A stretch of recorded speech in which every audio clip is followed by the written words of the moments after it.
Industry Hall of Fame to honor and preserve the contributions of those exceptional individuals who have served the green industry, with support from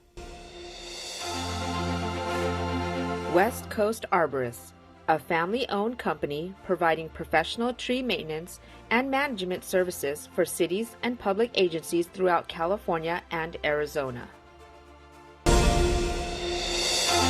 Donna Hodel is the Cooperative Extension Environmental Horticulturist Emeritus for the University of California in Los Angeles, a full title position he has held for 36 years.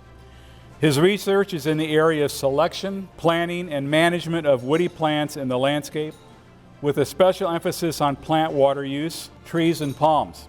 A graduate of Cal Poly State Polytechnic University, Pomona, a Bachelor of Science in Ornamental Horticulture, and the University of Hawaii, MS in Tropical Horticulture in 1975, he is considered a world leader in palm taxonomy and horticulture.